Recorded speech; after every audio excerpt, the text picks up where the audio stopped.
Sir, அவர் பின்னாலே போகிறவர் தான் சரவணன் சார் அப்படின்னு சொல்லி. 75 அவரை வந்து பார்த்தது, அதுக்கப்புறம் தூரத்துலேருந்து பார்க்கறது தான். அதுக்கப்புறம் 1980 முரட்டுக்காலை படம். சரியா ஏவிஎம் ப்ரொடக்ஷன்ஸ் படங்களை தயாரித்து 8 வருஷங்கள் ஆன பிறகு மறுபடியும் இண்டஸ்ட்ரிக்கு வந்த படம். அந்த முரட்டுக்காலை படத்தில் என்ன ஹீரோவாக புக் பண்ணியிருந்தாங்க. அது ஏவிஎம் செட்டியார் அவர்கள் சொன்னது அப்படின்னு சொல்லி நான் கேள்விப்பட்டேன். அப்போ சரவணன் சார் ஆஃபீஸில் நேராக அவரை சந்தித்தேன். அந்த ஒரு ஆஃபீஸ் அவ்வளோ க்ளீன், அவ்வளோ நீட், வெல் டெக்கர்ட், அந்த மாதிரி ஒரு வைப்ரண்ட், ஒரு பாசிட்டிவிட்டி. நானும் எத்தனையோ அரசியல்வாதிங்க ஆஃபீஸுக்கெல்லாம் போயிருக்கேன், மல்டி பில்லியனியர் இண்டஸ்ட்ரியல் ஆஃபீஸுக்கெல்லாம் போயிருக்கேன். அந்த மாதிரி நான் ஆஃபீஸ் நான் பார்த்ததே கிடையாது. அந்த ஆஃபீஸில் போனவங்களுக்கெல்லாம் தெரியும் எப்படி இருக்கும் சரவணன் சார் ஆஃபீஸ் அப்படின்னு சொல்லிட்டு. அவர் கூட நான் கம்பெனியில் 11 படம் பண்ணியிருக்கேன்.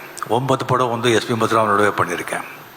ஒவ்வொரு படத்துலேயும் கதை நம்ம கேட்கவே வேண்டாம், எல்லாமே அவரே ஃபுல்லாக ரெடி பண்ணி எந்த ஆர்டிஸ்ட்டுக்கு எந்த மாதிரி படம் பண்ணணும், எந்த மாதிரி கதை பண்ணணும், அவங்க ஃபேன்ஸ் என்ன விரும்புகிறாங்க, அது சக்ஸஸ் ஆகிறதுக்கு எப்படின்னு சொல்லிட்டு எல்லாம் அனலைஸ் பண்ணிவிட்டு அந்த ஸ்க்ரீன் ப்ளேயும் பண்ண வச்சுட்டு அந்த ஆர்டிஸ்ட்டுக்கு எந்தெந்த கேரக்டருக்கு என்னென்ன பண்ணணும்னு சொல்லிட்டு இது பண்ணி மியூசிக்கில் இருந்து எடிட்டிங்கில் இருந்து எல்லாத்துலேயும் அவர் கை இருக்கும்.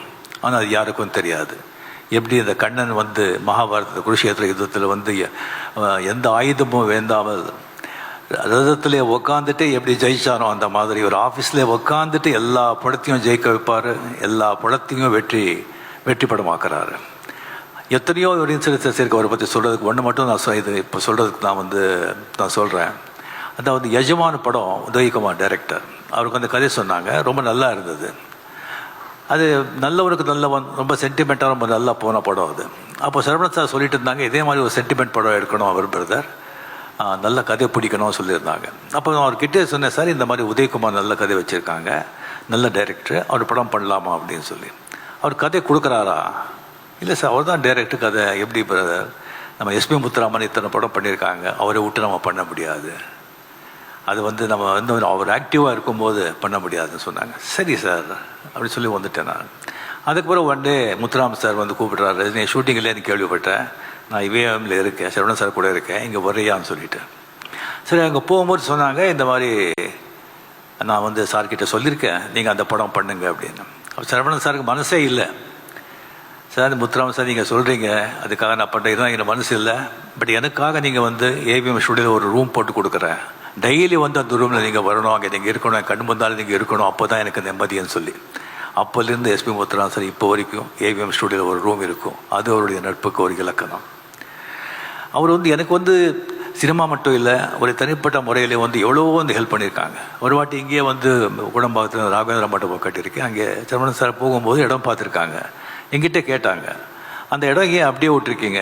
இல்லை அப்படியே இருக்கார், அப்படி காலி இடம் அப்படி விடக்கூடாது, ஏதாவது கட்டணும் அப்படின்னு சொல்லிட்டு அவரே பார்த்து அவர் கண் பார்வையில் அவரே டிசைன் பண்ணி அவரே ஆர்கிடெக்ட் இது பண்ண மண்டபம் அது ராகவேந்திர மண்டபம். அதே மாதிரி வீட்டுக்கு போய்ஸ் கார்டன் வந்திருந்தாங்க. போய்ஸ் கார்டன் வீட்டு பக்கத்துலேயே சில கிரவுண்ட்ஸ் இருந்தது. அது சினிமா ஆர்டிஸ்ட் தானே, அது சினிமா படம் எப்படியோ தானாக வருது அப்படின்னு சொல்லிட்டு இந்த எல்லா பேர் நினைப்பாங்க. ஸோ அது 2 மடங்கு வெளியே சொன்னால் பரவாயில்ல, 3 மடங்கு சொன்னால் பரவாயில்ல, 10 மடங்கு 15 மடங்கு சொன்னாங்க. நான் ஒரு 10 அடிக்கு காம்பவுண்டு கட்டிட்டு out of sight out of mind அப்படின்னு சொல்லி அதை நான் விட்டுட்டேன் நான்.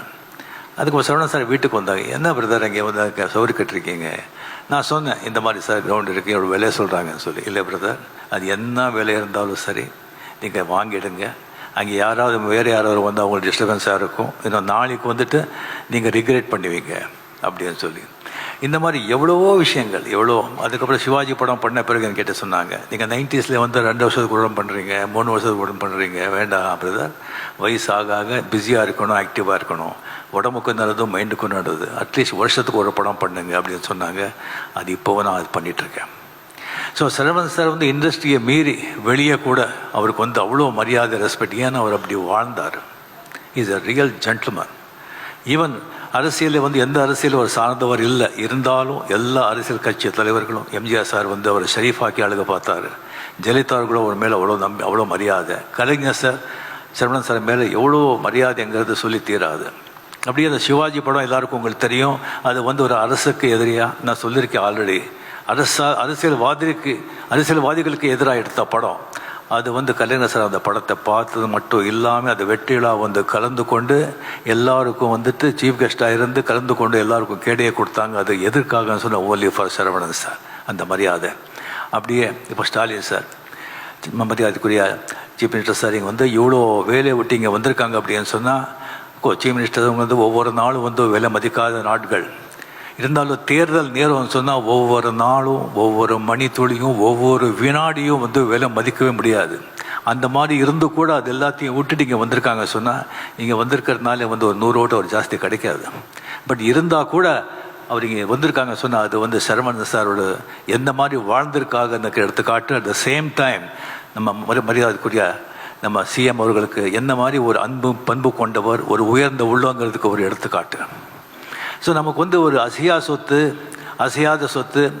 அசையாத சொத்துன்னு சொல்லுவாங்க.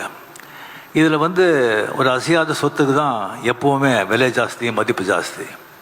ஸோ அந்த மாதிரி நம்ம வாழ்க்கையில் வந்துட்டு நம்மளை விரும்புகிறவங்க, நம்ம நலனில் வந்து அக்கறை கொண்டவங்க ஒரு சில பேர் தான் இருப்பாங்க. அவங்கெல்லாம் வந்து அசையாத சொத்துக்கள். அப்படியே வந்து எனக்கு வந்து ஒரு அசையாத சொத்துக்கள் இருந்தாங்க. K Balachander sir, Jo sir, Panju sir,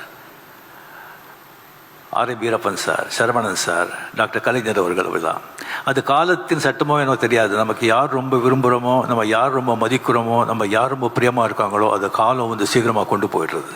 அதே மாதிரி ஒவ்வொருத்தரும் விட்டு பிரியும் போது நமக்கு வந்து எவ்வளோ ஒரு பணம், பேர், புகழ், பணம், நல்ல குடும்பம், சொத்து, பிள்ளைங்க இருந்தால் கூட அந்த மாதிரி ஒரு மனிதர்கள் போகும்போது நமக்கு வந்து ஒரு அனாதியாக ஒரு ஃபீலிங் வருது. So Saravanan sir is a great man. His soul rest in peace. Thank you.